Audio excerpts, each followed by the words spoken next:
We as a council welcome the Registration and Regulation Bill 2018, and in fact we are grateful for the amount of input we've actually had into that in the run-up to the draft being presented before Tynwald.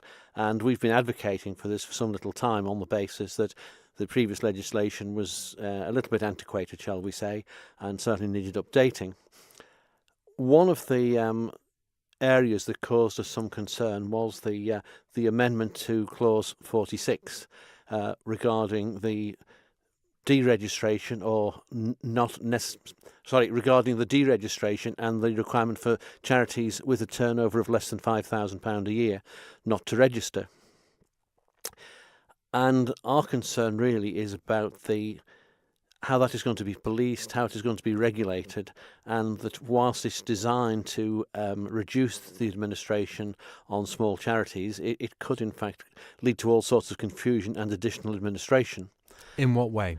Well, for example, if you take a small charity which has got a turnover at the moment of £4,000, and by turnover we're talking about income, how do you actually measure that? Because it might well be that in 2018 it has a turnover of £4,000.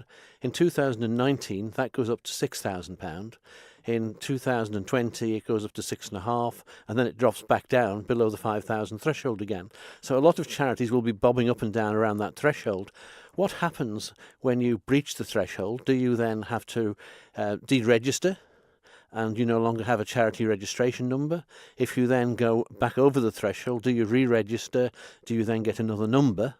How do you police it? How do you know whether a charity is actually observing that £5,000 limit? And in fact, given that under current legislation, if you call yourself a charity in the Isle of Man, you have to be registered. That's generally speaking in the Isle of Man under Isle of Man regulations, and you submit certain documentation, which is not onerous. In fact, for most charities, it's simply a financial return. And for those with a turnover of less than £25,000 at present, that is very largely just a statement of income expenditure and balances held, signed by the trustees and filed. For those who exceed 25,000, there are different things to do. But so these smaller organisations, any sort of registration regulation that has gone on, you don't think that it is too onerous, and in fact it's important still to have that in place? It's very important, because otherwise how do we know? And unless we're going to create some new vehicle, what do we call them? They can't call themselves charities because they won't be registered as charities. I was going to say, certainly not registered charities. And the other aspect of this is that a number of charitable trusts, will trusts, corporates who do dress-down days, who have staff charity funding, can only give those monies to registered charities. So if you deregister a charity, it no longer is eligible, apparently, for that sort of funding. And, all right, you might say it's only small funding, but if you've got a charity with a turnover of less than £5,000 and it's getting regular amounts of £250, £500 from a dress-down day, and that suddenly goes, it's a fairly high percentage of its income.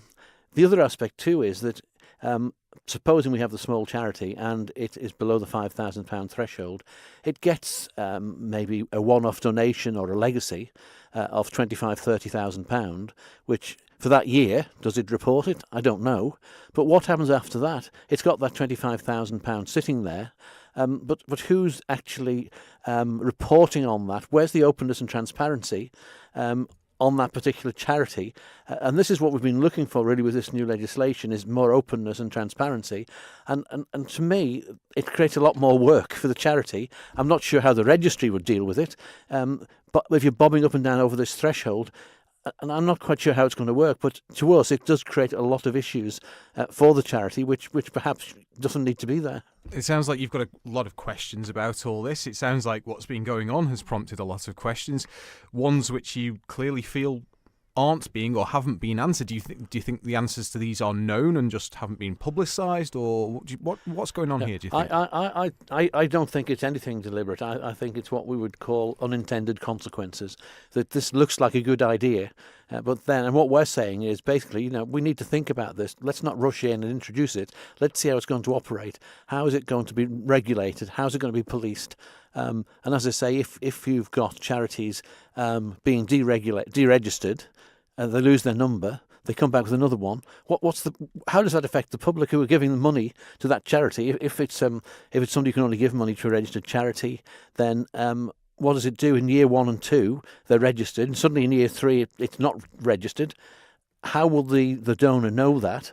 And how will the whole thing actually work? It's something which we feel is for what it's going to achieve, and presumably even if an organisation is deregistered, it will still have to have some sort of constitution. It will have to have a bank account.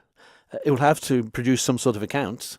So it won't be doing anything less than it does at the moment. The only thing is that it won't be filing those accounts, and it won't be advising the registry if its officials change.